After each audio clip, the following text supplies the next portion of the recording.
आदरणीय दर्शक बहन और भाइयों, प्राचार्य हेमचंद्र मलिक की ओर से आपको सादर प्रणाम।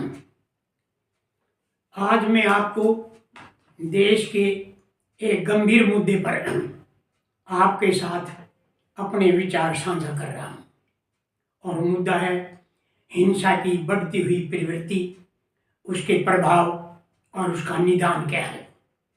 इसके मुख्यतः दो कारण हैं।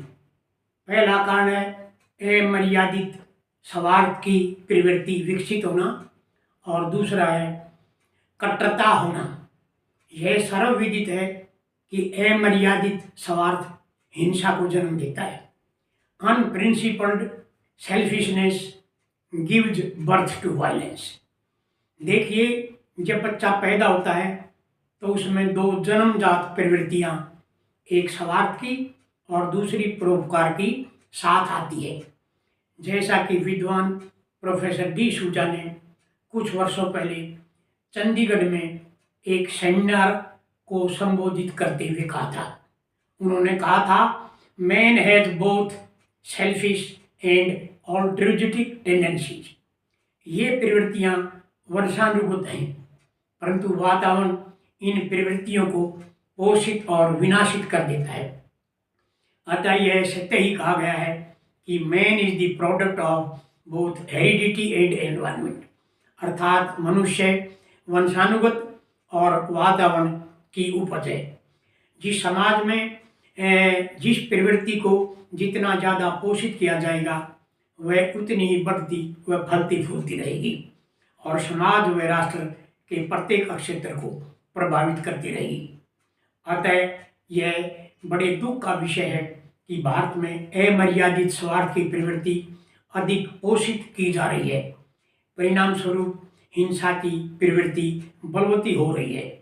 यह ठीक है कि स्वार्थ बिना काम नहीं चलता, परंतु यह भी पूर्णतया सत्य है कि परोपकार बिना भी समाज जीवित नहीं रह सकता। स्वार्थ और परोपकार एक सिक्के के दो पहलू होते हैं। एरिस्टोटल ने अपनी प्रसिद्ध पुस्तक पॉलिटिक्स में मनुष्य को एक सामाजिक व स्वार्थी प्राणी कहा है। वह समाज के बिना और स्वार्थ के बिना अपने व्यक्तित्व का सर्वांगीण व संपूर्ण विकास नहीं कर सकता। ये बात पूर्णतः सत्य है, परंतु एरिस्टोटल मानव की दूसरी प्रवृत्ति परोपकार के महत्व को अनदेखा कर गया। भारत में अमर्यादित स्वार्थ के कारण बढ़ती हिंसा एक गंभीर चिंतन व मनन का विषय बन गया है। इस संदर्भ में मैं 22 वर्ष पहले की एक सच्ची व हृदय विदारक घटना का जिक्र करना चाहूँगा। यह घटना है सन 2003 के मार्च के महीने की, जब हरियाणा विद्यालय शिक्षा बोर्ड की 10वीं व 12वीं की परीक्षाएं चल रही थी। बोर्ड ने नकल रोकने के लिए अनेक फ्लाइंग स्क्वाड्स बनाए थे, जिनमें से एक स्क्वाड मेरे प्राचार्य राजकीय वरिष्ठ माध्यमिक विद्यालय छारे के रूप में बनाया गया। इसमें 2 अन्य साथी थे। हमें एक ड्राइवर सहित कार उपलब्ध कराई गई। हमने रोहतक के अनेक केंद्रों का निरीक्षण किया। उनमें एक केंद्र का मैं जिक्र करना चाहूँगा, जिसका इस विषय से गहरा संबंध है। यह केंद्र था नेकीराम गवर्नमेंट कॉलेज रोहतक का। जब हम वहाँ पहुँचे तो वहाँ नकल कराने वालों की भारी भीड़ थी, जैसा कि हरियाणा विद्यालय शिक्षा बोर्ड के केंद्रों में प्राय देखने को मिलता है। गाड़ी केंद्र के मुख्य द्वार पर रोक दी गई। हम तीनों व्यक्ति परीक्षा केंद्र के अंदर चले गए। संयोगवश गाड़ी के बिल्कुल ऊपर छत पर मधुमक्खियों का एक भारी छत्ता या झुंड लटका हुआ था। कुछ शरारती तत्वों ने हमें सबक सिखाने व उनके गलत काम में बाधा डालने के लिए रोड़े, ईंट, पत्थर उस छत्ते पर मार दिए और वे स्वयं भाग गए, जबकि ड्राइवर अनजान खड़ा रहा। मधुमक्खियों ने उस पर हमला बोल दिया। यह तो स्वाभाविक था, क्योंकि जब हम दूसरों को हानि पहुंचाते हैं तो प्रतिक्रिया भी होनी ही थी। तो मधुमक्खियों ने भी अपनी प्रतिक्रिया स्वरूप कार्य किया। ड्राइवर की हर एक सज्जन पुरुष नज़दीक लगते मेडिकल कॉलेज हॉस्पिटल में ले गया। जब हम बाहर आए तो गाड़ी व ड्राइवर को गायब देखकर हम अचंभित हुए। कुछ व्यक्तियों ने यह सारी घटना हमें सुनाई।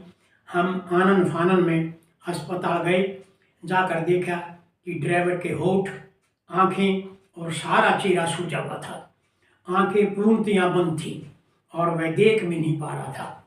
उसकी कमर में भी असंख्य डंकों के निशान दिखाई दे रहे थे।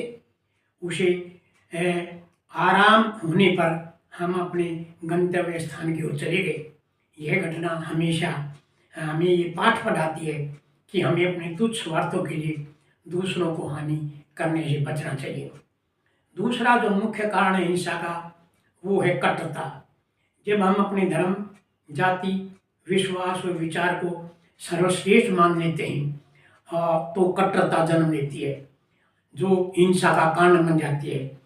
इसका परिणाम ये होता है कि हम दूसरे विचार, धर्म, जाति, विश्वास और विचार को हम अपने विचार से और अपने धर्म, विश्वास और जाति से नीचा मानते हैं। इस कारण घृणा पैदा हो जाती है। महान विद्वान कार्ल मार्क्स ने धर्म की तुलना अफीम से की है, जिसके नशे में व्यक्ति उचित या अनुचित में भेदभाव को नहीं समझ सकता। अन्य अनेक विद्वानों ने भी धर्म की इस कट्टरता से बचने की सलाह दी है। अतः समय व परिस्थितियों की मांग है कि परोपकारी प्रकृतियों को पोषित व अमर्यादित स्वार्थ की प्रकृति पर अंकुश लगाने के प्रयास किए जाएं एवं किसी भी प्रकार की कट्टरता से बचा जाए।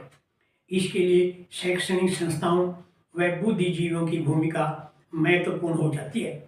जन आंदोलन के माध्यम से सामाजिक जागरूकता पैदा की जाए। अगर यह वीडियो समाज के, राष्ट्र व हित में आपको लगता है तो आपसे अनुरोध है कि इसको अधिक से अधिक अपने मित्रों के साथ, युवा वर्ग के साथ शेयर करें। समाज व राष्ट्र आपका ऋणी रहेगा। धन्यवाद।